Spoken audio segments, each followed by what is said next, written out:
हमारे खुदावन यीशु की अंजील मुक़द्दस मत्ती के मुताबिक उसका 20वां बाब 17 से 28 आयत तक। उस वक्त यीशु यरूशलेम को जाते हुए 12 शागिर्दों को अलग ले गया और राह में उनसे कहा, देखो हम यरूशलेम को जाते हैं और इब्ने इंसान सरदार काहिनों और फ़कीहों के हवाले किया जाएगा और वो उसके कत्ल का हुक्म देंगे और उसे गैर कौमों के हवाले करेंगे।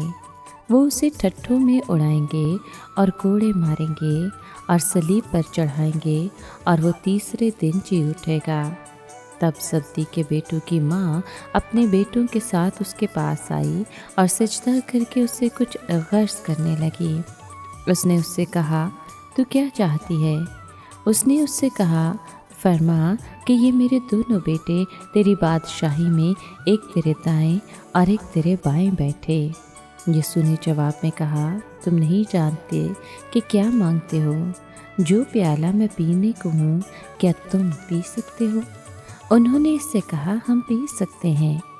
उसने उनसे कहा, तुम मेरा प्याला तो पियोगे, लेकिन अपने दाएं या बाएं किसी को बिठाना मेरा काम नहीं। ये उनके लिए है जिनके लिए मेरे बाप की तरफ से मुकर्रर हुआ। और वो 10 ये सुनकर उन दोनों भाइयों से खफा हुए। मगर यीशु ने उन्हें अपने पास बुलाकर कहा, तुम जानते हो कि गैर कौमों के सरदार उन पर हुक्म चलाते हैं और उमरा उन पर इख्तियार जताते हैं, लेकिन तुम में ऐसा न होगा, बल्कि जो तुम में बड़ा होना चाहे वो तुम्हारा खादिम बने और जो तुम में अव्वल होना चाहे वो तुम्हारा ग़ुलाम बने। चुनाचे इब्ने इंसान इसलिए नहीं आया कि खिदमत कराए, बल्कि इसलिए कि खिदमत करे और अपनी जान बथेरों के बदले फिदिया में दे।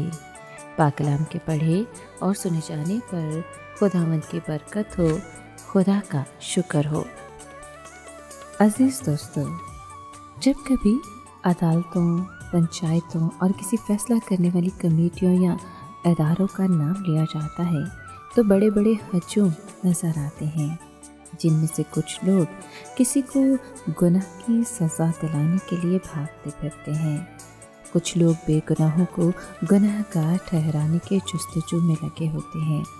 कुछ लोग अदालतों में अपने मतलब का ऐलान करवाना चाहते हैं। ऐसे माहौल में इंसाफ कहाँ मिलेगा?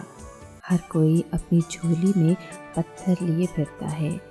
हमें यीशु की तरह कोई चैलेंज करने वाला शख्स कब मिलेगा, जब वो कहेगा कि जो बेगुनाह है वही पहला पत्थर मारे। ऐसे माहौल में माफ़ी और कबूलियत के कल्चर को फ़रोग़ देने की ज़रूरत है। ए माफ़ करने वाले खुदा, तो मुझे याद दिलाता है कि मैं अपने गुनाहों पर निगाह करूं और एक दूसरे को माफ़ करने का एहसास अपने दिल में पैदा करूं। ए खुदा, मुझे माफ़ करना सिखा, मुझे खातिम होना सिखा, ताकि मैं घटूं और तू मुझ में बढ़े। आमीन।